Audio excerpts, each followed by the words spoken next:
Hey, Michael here. Welcome to Acquisitions Anonymous. Today's deal was a super cool one. Heather and I went through something in her hometown. That is one of the most interesting deals we've looked at for a while. It is a carve-out and also in the dental space, and totally one that's getting screwed by the current change in the tariff stuff going on here in the US in 2025. So hope you enjoyed the episode. We had a ton of fun making it. Here it is. So Acquisitions Anonymous. Hello, another episode of Acquisitions Anonymous. We don't have 100% beard anymore. And thumbs downing on just the plus inventory line. Are you ready to take the leap into business ownership, but you don't know where to start? Well, look no further than Acquisition Lab, the premier resource for entrepreneurs seeking to buy their dream business. Founded by Harvard MBA and acquisition expert Walker Deibel, the lab is your fast track to success in the search, diligence, and acquisition process. With hands-on support, world-class resources, and a community of like-minded entrepreneurs, Acquisition Lab gives you the tools and confidence to navigate every step of the journey. And we're proud to call Walker and Chelsea, the lab's director, longtime friends of the podcast. They're passionate about helping entrepreneurs like you take the next big step. So don't wait to make your business ownership dream a reality. Visit acquisitionlab.com today to learn more and schedule your free consultation. And when you do, be sure to tell them the Acquisitions Anonymous podcast sent you. So believe it or not, I'm in the same room that I've been recording from. The great thing is this room is getting transitioned from what was called grandma's room at our house to now what is called my office. So now my kids are 16 and 19, and finally the room that their grandmother stayed in when she would come to visit is now technically named after me. It is your office. All right. It only took my son being able to get drafted to change the name of the room. You've been promoted. That is amazing. But Mrs. Girdley did an awesome job. Got a new couch that folds out into a bed. So there's a couch back there, but I could turn everything so I get like a better background, better lighting. So I'm pretty stoked. So awesome. Good job. I'm happy about it. That is great. You can close your door. My office location in the house is not where I can close a door, which does drive me crazy. Yes. Yeah. Well, so you brought a deal. I brought a deal. This is in my neck of the woods. It's in San Bernardino County, California, not too far from me. It is a high-margin B2B e-commerce dental supply business with 2,500 customers. Asking price is $1.2 million. Gross revenue is $800,000, and it was established in 2021. Cash flow not disclosed. My favorite number, not disclosed. Business description: turnkey operation with strong brand loyalty, serving dentists, clinics, and labs. I don't know what that last labs ACR. This is a rare opportunity to acquire a fast-growing, high-margin B2B e-commerce business in the dental supply space with over 2,500 repeat dental offices and professional buyers. This business is positioned for long-term success, scalability, and profitability. It's positioned for profitability. Operating on a streamlined Shopify platform, the business specializes in selling disposable dental products, endodontic instruments, and orthodontic digital solutions such as custom aligners, impression materials, and 3D printing tools. Over 60% of orders are from returning customers, a testament to the product quality, competitive pricing, and strong customer loyalty. Despite minimal marketing, no social media, SEO, or paid ads, sales have reached approximately $800,000 annually and continue to grow. The current product selection is just a fraction of what's possible. There are over 3,000 SKUs in the dental industry, and the business currently sells fewer than 100. The operation is run from a minimal owner involvement and supported by a reliable purchasing coordinator in China who handles vendor communication and sourcing. The owner spends very limited time on daily operations, making this business an ideal acquisition for someone looking to scale, integrate into an existing distribution model, or simply enjoy recurring cash flow from a low-effort asset. This is a turnkey, relocatable, and highly scalable business, ideal for e-commerce investors, healthcare distributors, or buyers with access to marketing and sales expertise. Please note that this is a sale of a D2C, direct-to-consumer brand, and its associated Shopify store, including digital assets, trademark, product lineup, and supply chain information. As the brand operates under a larger company, interesting, and we are not selling the entire company entity, there is no formal financial documentation, P&L, tax returns, etc. Shopify store performance screenshots, a full product list with purchase costs and selling prices. It includes the trademark, the website, the Shopify store, customer info, supplier info, and $200,000 of active inventory that can generate up to $500,000 in revenue. No facilities. Let's see, they go through competition, blah, blah, blah. Growth opportunities, more SKUs, and owner is willing to provide 30 days of training, support, and vendor handoff. Additional support negotiable if you pay for it, basically. So interesting. What do you think, Michael? What is this? First of all, you get co-host of the day award for bringing this deal because there's so much to talk about on this. So congratulations. I'm patting myself on the back. Good job, Heather. You defeated all of the competition, which was me, but well done.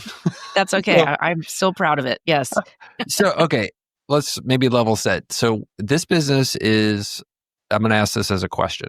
This business is a Shopify store that has a purchasing agent buying stuff for it in China, comes over to the US and or drop shipped directly to consumers who are buying that stuff for dental offices through the website that they have. So it's like it's a supply shop for B2B supply shop for dentists. Yep. Basically, that's right. And we only know how much they sell. We don't know anything about the margins. And, and this is what I call a carve-out. So carve-out means it's part of a larger company. It may have shared services. You don't know how the expense side might be kind of meshed together with that other company. And what they're saying is we're going to get rid of this sales channel and we're going to sell this sales channel off to you as a carve-out. And so when you try to figure out a P&L, you're basically just guesstimating and reconstructing what you think the P&L will be for you, what your costs are going to look like, what your margins are going to look like. It's a difficult, under any circumstances, carve-outs are very difficult to acquire. And carve-outs are so difficult that there are private equity investors who just specialize in them because it is so much harder than when there's a normal business. And so you either really have to know what you're doing or, well, it's just hard. So let's maybe double click on that. Like the specific thing what always happens in these carve-outs is they give you kind of a fractional version of the P&L for the thing, revenue, kind of stuff. But there's all these costs that are have their tendrils elsewhere in the organization. It's everything from what percentage of the office are these people using? Did they eat the donuts last week in the conference room? Are you getting a better deal on HR because you're part of a larger organization? How much was the CEO actually spending on the thing, but not versus the rest of his business or her business? There's just so many things that are just unknown unknowns and that's why carve-outs are so hard. Yeah. Even insurance. Think of things like insurance. If, insurance is being paid by the larger organization, what is your new cost going to be and what kind of insurance coverage do you even need? Every single expense in the P&L is going to be different and you're going to be guessing at it, frankly. Educated guess, but it's going to be guessing. Yeah. So let me ask you this. Is this a business you want to be in right now? E-commerce dental supply? No. I feel like you could get crushed by much larger companies in this space. I don't know what the moat would be. I didn't hear anything in here about really unique equipment.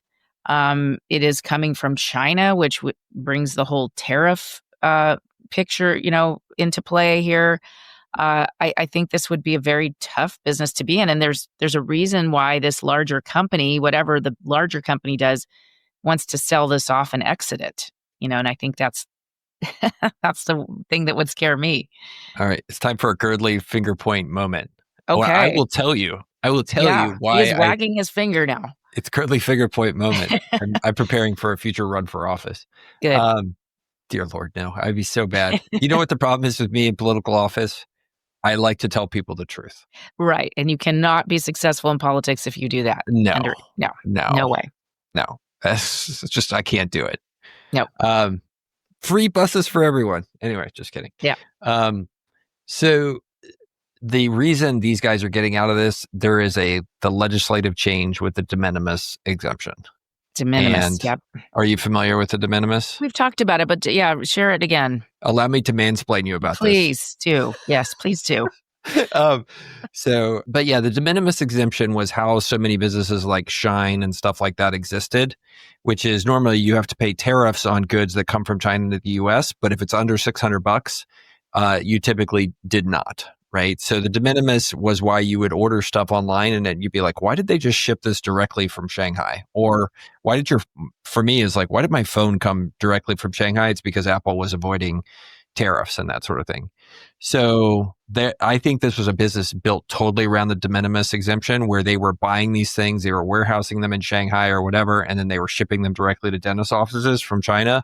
And that is all wiped out now with the Trump tariff changes. So this is a stroke of the pen risk business is what we like to call it in banking, meaning the business model can be destroyed by one stroke of the pen, one piece of legislation. And that's what you're saying has happened here, right? That's what it looks like happened. Mm-hmm. Yeah. And my suspicion is that has killed it. And now they're not competitive with the big guys who are like, I'm sure just like there's Grainger. Have you run across Grainger before, that business? Industrial supply? Yeah. Yes.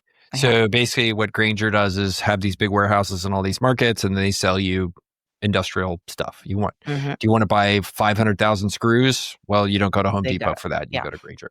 So basically, like, I think there's got to be Graingers for the dental supply space. And I bet now you are totally not competitive because this loophole is closed. I think that's the whole thing going on here. Right. So the ones that were sort of doing it legitimately without the loophole are going to own the market. And the loophole businesses, this type, are unable to compete anymore because they're now going to have to pay the tariffs.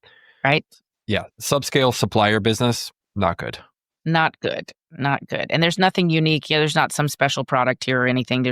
So this is buyer beware. This is a buyer beware sort of moment here. Someone might look at what they're pitching on this listing and think that they can make money with it somehow. I mean, even asking $1.2 million without any idea what the actual cash flow is, it seems a bit crazy. They're asking for $1.2 million? They're asking for $1.2 million on gross revenue of $800,000 and no idea if there's any margin, if there was any margin before with the loophole, and certainly there is none left now without it. All right. That is just like, okay. Well, I appreciate it. It would not surprise me if this business was incubated as part of a larger business. I've done that and they've looked up and they're like, well, there's something here, but it's not great. It's hard to grow and there's a lot of headwinds. So like, let's see if there's a greater fool to take it over. Hey everybody, if you've listened to the show, you've probably heard us talk about franchises. While franchises can be a great path to business ownership for the right person, there's a lot of pitfalls and it's important to be really careful as there are certainly good franchises to be in and bad franchises that you don't want to be in. Connor Gross is a friend of the pod and a resident expert on franchises. And Connor not only owns and operates his portfolio of multiple franchises, but he's also a franchise consultant and helps others work through, picking the right franchise for them. So as he's sponsoring today's episode, everyone should totally click in the show notes below to join Connor's newsletter and attend one of his Gateway to Franchise Ownership workshops. If you're ready to move and move quickly, schedule a call with Connor and his team today. This is definitely the greater fool theory type of deal. Yep. Well, as somebody who is only kind of a fool, not a greater fool, I'm probably thumbs down on this one. I'd like to be a lesser fool as often as possible. So I will be thumbs down with you. Yes. Oh man, this was a great one. So yeah, I mean, I think this is one of the first carve-outs we've done. It's totally getting screwed by a current event thing. I got to stick my finger in the air, 10 out of 10. Good episode. This was fun. This was a good one. How'd you find this one? Biz, buy, sell. And I think it came up because it's close to me. So there you go. There you go. All right. Well, so it sounds like we're both thumbs down on this one. Yeah, we are. Pass. Got to kiss a lot of frogs to find a prince. You do. Or a princess. Or a princess. Correct. Or a Subaru Outback. So those things. Oh, I was just making fun of my Subaru. Oh, your Subaru. Okay. Yeah. What kind of car do you drive, by the way? I have a Tesla. And it is not a political statement. I happen to like it.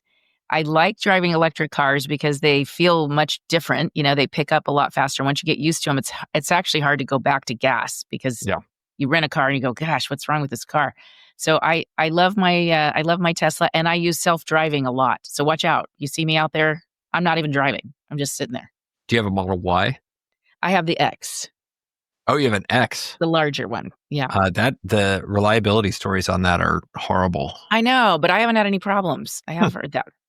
Yeah. Mine's good. So Mrs. Girdley, I was driving her car and we got rear-ended. I was taking our son to something. Oh. And so basically the car is not drivable.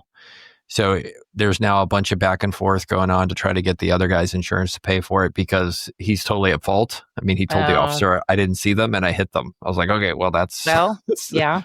So we're on our third rental car now, and we went to basically Thrifty, and the first car they gave us was a Toyota Corolla, smelled like smoke. And my wife was like, I can't do it. So we went back in. We're like, this smells like smoke. Not going to do it. So then they're like, okay, we're going to give you a Corolla hybrid.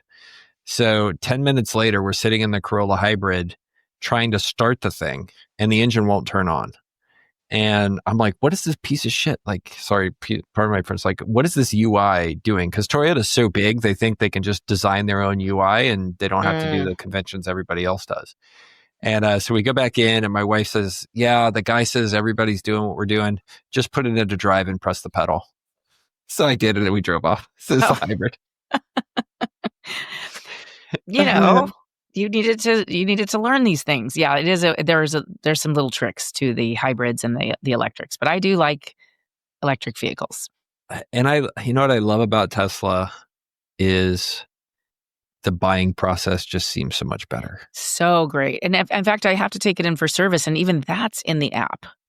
You make an appointment in the app, and it even tells you tell exactly what's wrong, and it's going to even tell you exactly what the cost is it tells you the cost before you even get there. Right. It's awesome. I have owned 4 Subarus in a row, and we are a 2 Subaru house. My wife loves her Ascent, and it's every time I have to buy a new Subaru and go through the conventional dealer process, it's just hell. Yeah. And it just makes me, that is probably going to be the compelling feature where next car is just like either Carvana or Tesla, just because Carvana's great too. Yeah. I don't have it in me to go in there and be like, okay, like let's talk to the finance manager. Do you want a maintenance plan? And I'm like, I want you not to do this high pressure crap to me. That's what I want. You know what I did? The last cars that I bought for my kids, I negotiated everything, or had them negotiate everything on the phone, and I would approve it. And I told them in no uncertain terms that I'm coming in, I'm wiring you the money, and I'm coming in and picking it up. That's it. Don't talk to me about anything. And that's how I do it if I have to buy from a dealer. But I hate it. So I did that with our last Subaru, my wife's Ascent. I said, here's what we'll do. I'll call around. Mm-hmm. I'll do everything by the phone. You go figure out which car you want.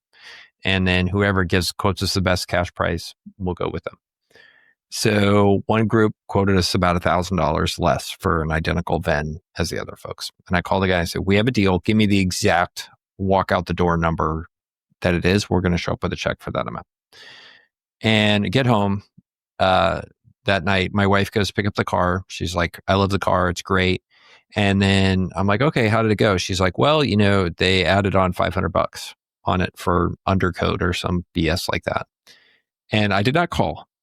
I texted the sales rep and I said, you turned me into a liar over $500. You promised me this price and you guys took advantage of my wife when she was there because she's a nice person.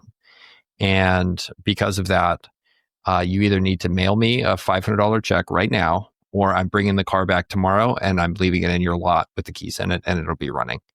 And those are your 2 options. There's no in between. And 30 minutes later, he said, I talked to my GM, we're mailing you a check for $500. Unbelievable though. It's just unbelievable. Yeah. Why?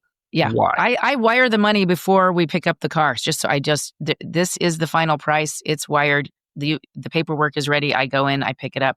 But it takes I have to be very insistent even to get them to do that. It's horrible. Just a horrible process. The thing I learned is they are all terrified of that post-sale survey that comes in. They're all terrified of it. So that's evidently That's your leverage. It's a huge amount of money to them. When Subaru or any of those guys, or you buy a Toyota, when the manufacturer reaches out to you after your dealership experience, that is all the leverage that you have. Okay. All the leverage you have. Good to know. They are terrified of getting 1 or 2 stars. Have you seen this is awful. Yeah. Everybody should give them 1 or 2 stars though, because it is pretty awful. The whole system. It's horrible. Yeah, We it's don't terrible. need it anymore. No, we do not. We do not. Buy a Tesla. Yeah. You'll Well, love it was the whole dealership system was built for a time when cars were unreliable and like the internet didn't exist, telephones didn't exist. We didn't know how to finance things efficiently. Yeah. Yeah. Highways didn't exist. Like they needed a trusted partner to run them and build the market. And like that world left 30 years ago. We don't need it. Yeah. True. On that note. On that note. Join us next week for Grumpy Old Folks Get Mad About this. Old Man Yells at Cloud. Grumpy old folks. Yeah. Okay. Well, you're not old. I'm old. So no, I am old. I fully own it. It's okay. We good. All right. Everybody, thanks for being here. Hey, great deal today. 10 out of 10. Yeah, that was fun. All right.